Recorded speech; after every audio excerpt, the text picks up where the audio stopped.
السلام عليكم ورحمة الله تعالى وبركاته. نحمده ونصلي على رسوله الكريم. أما بعد.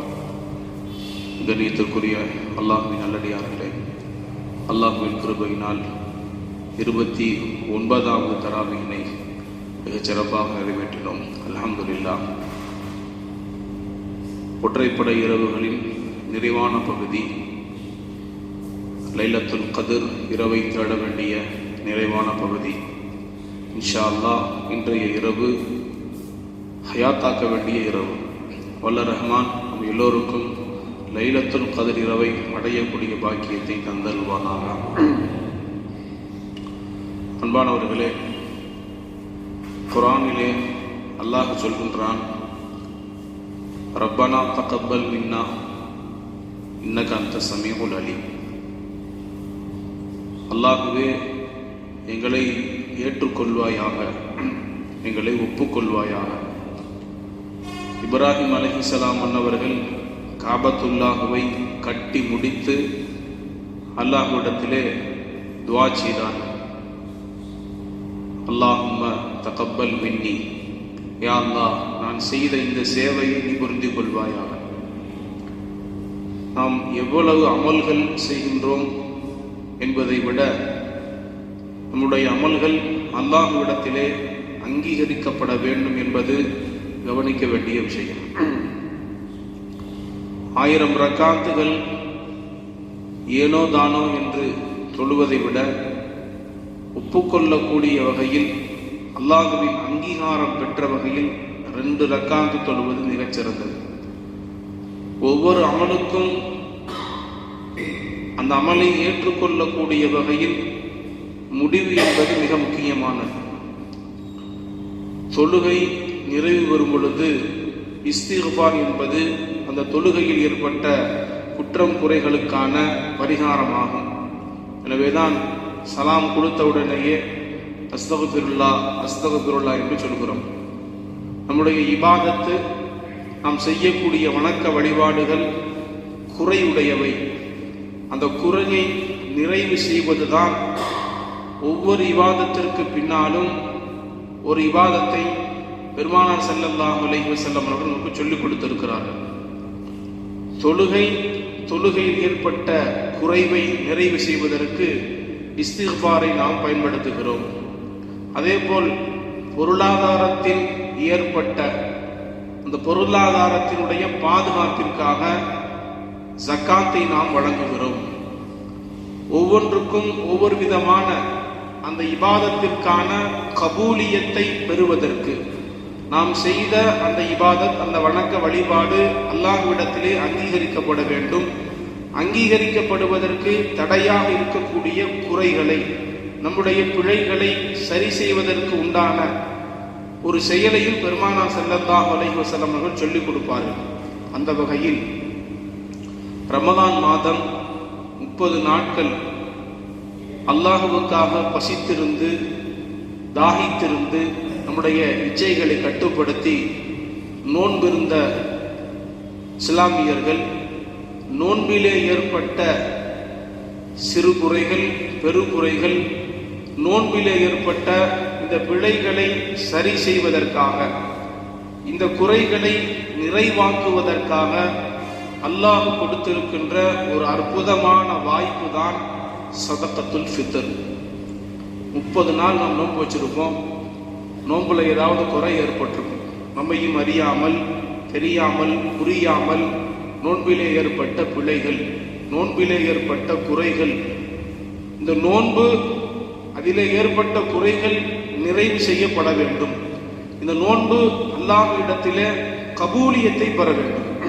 30 நாள் நோன்பு இருந்ததை விட இந்த 30 நோன்பும் அல்லாஹ்ட்ட போய் சேரணும். அதான் முக்கியம்.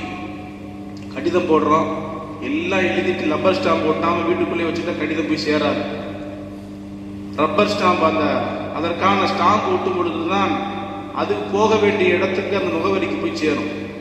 அதை போல முத்திரையாக ஒரு இபாதத்தை மூடி அந்த இபாதத்திற்கான குறைகளை பிழைகளை களை எடுத்து அதை அல்லாஹ்விடத்திலே கொண்டு சேர்ப்பதற்குண்டான ஒரு வழிவகைதான் பெருமானார் ஸல்லல்லாஹு அலைஹி வஸல்லம் அவர்கள் எல்லா அமல்களுக்கும் சொல்லிக் கொடுத்திருக்கிறார்கள்.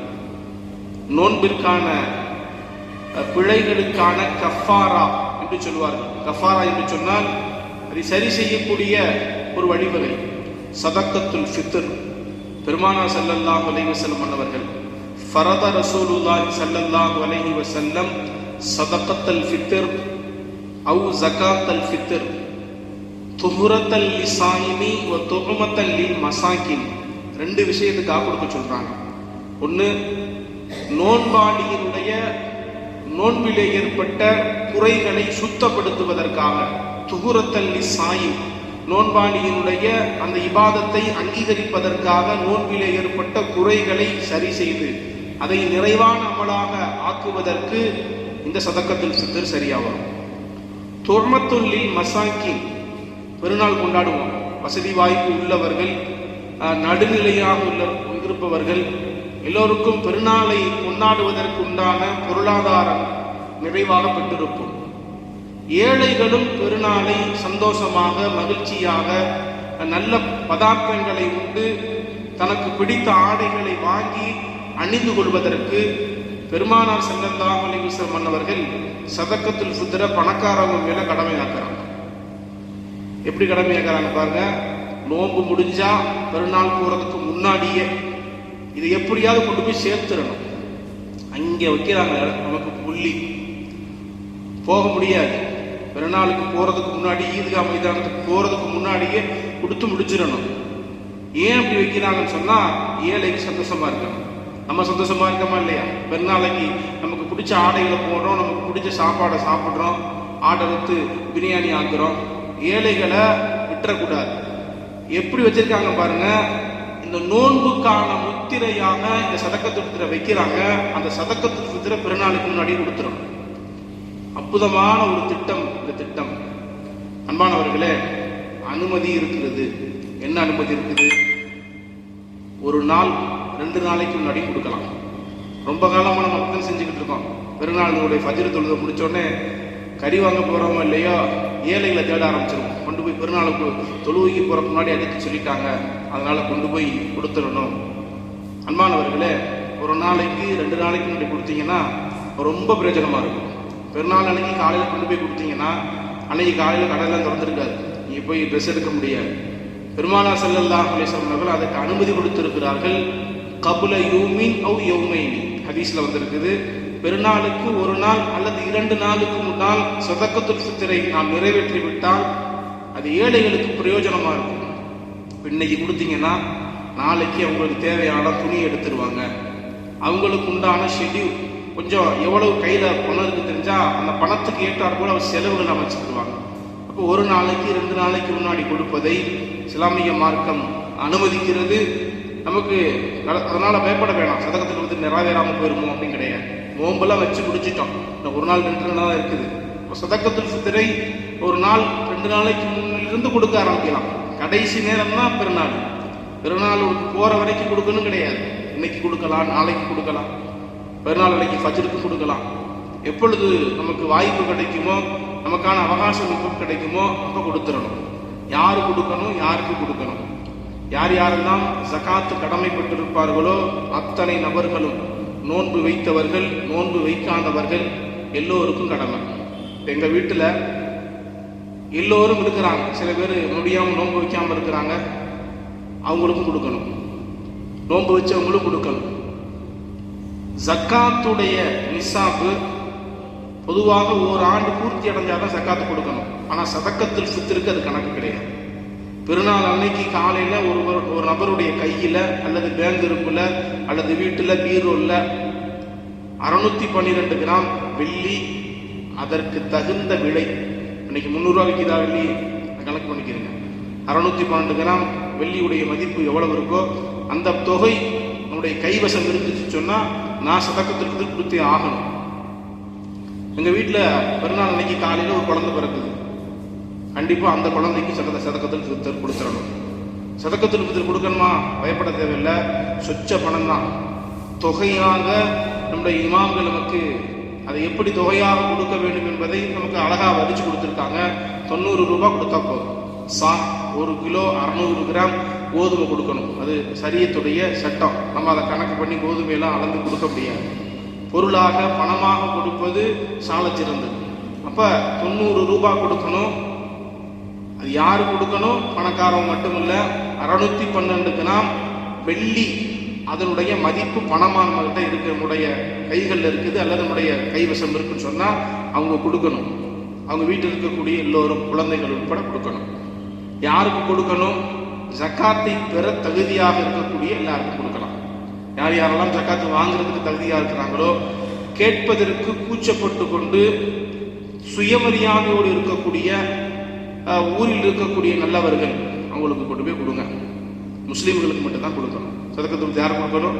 முசாஃபிருக்கு போய் கொடுத்துடக்கூடாது. அதில் நிறைய பேர் புர்கா போட்டுக்கிட்டு நிறைய வந்துடுறாங்க. அந்த மாதிரி கண்டுபிடிக்க முடியல. இன்னைக்கு யாரு அந்த மாதிரி வராங்க, குறையா சொல்லலை, நிறைய அந்த மாதிரி வந்துடுறாங்க. கையில் பச்சையை குத்திட்டு வந்து நிற்கிறாங்க.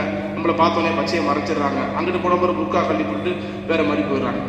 அன்பானவர்களே, நன்கொடைகளாக தான தர்மலாக அதெல்லாம் கொடுங்க. இந்த ஜக்காத்துடைய தொகையும் சதக்கத்துல் ஃபித்ருடைய தொகையும் பெருநாளை கொண்டாடக்கூடியவர்களுக்கு அதை அனுபவிக்கணும். நாம் எப்படி பெருநாள் அனுபவிக்கிறோமோ கொண்டாடுறோமோ அதே போல ஒரு முக்மீனுக்கு அல்லாஹ் கொடுக்கக்கூடிய மரியாதை, இந்த கலிமாவை ஏற்றுக்கொண்டதனுடைய மரியாதை இந்த சதக்கத்துல் ஃபித்ரையும் ஜக்காத்தையும் இஸ்லாமியர்களை தவிர வேறு யாருக்கு கொடுத்தா அதை நிறைவேறாது. அப்ப முஸ்லீம்களா பார்த்து கொடுக்கணும், ஏழைகளுக்கு கொடுக்கணும். சிரமப்படக்கூடியவர்கள் அந்த பெருநாளை கொண்டாடுறதுக்கு பார்த்தா நமக்கே தெரிஞ்சிடும். மகல்லாவில் இருக்கக்கூடியவங்க யாரு அந்த ஸ்டேட்ல இருக்கிறாங்கன்னு நமக்கு தெரியும். அவங்களா பார்த்து தேடி போய் கொடுக்கணும். இன்ஷா அல்லாஹ் நம்முடைய பள்ளிவாசல்ல ஒரு உண்டியல் வைக்கப்பட்டிருக்கு. உங்களுடைய பங்களிப்புகள்ல ஒரு பங்களிப்பு இதுவும் கொடுக்கலாம். எல்லாத்தையும் இதில் கொடுக்க சொல்லல. நம்முடைய கபர்ஸ்தானில் குழி வெட்டக்கூடிய சகோதரர் நமக்கு தெரியும், ரொம்ப காலமா இதே குழி வெட்டுறாங்க. அவங்க ஃபேமிலியில் இருக்கக்கூடிய வரிசையாக அவங்க தான் குழி வெட்டிக்கிட்டு இருக்காங்க. ரொம்ப சிரமப்படுறாங்க. அவங்களுக்காக உங்களுடைய சதக்கத்தினுடைய ஒரு தொகையை நீங்கள் பெருநாளுடைய கால வரைக்கும் இங்கே உண்டியில் வச்சிருப்பாங்க, அதில் ஒரு தொகையை போடுங்க இன்ஷா அல்லாஹ். மிச்சம் இருக்கக்கூடிய தொகையில் உங்கள் மகளால் இருக்கக்கூடிய ஏழைகளுக்கு கொடுக்குங்க. வல்ல ரஹ்மான் நாம் நோற்ற எல்லா நோன்புகளையும் நம்முடைய தான தர்மங்களையும் பரிபூரணமாக கபூல் செய்து கொள்வானாக. வாஹிரு தவ்வானா அல்ஹம்துலில்லாஹி ரப்பில் ஆலமீன். நவைத்து சௌமகரி அன்னதாகி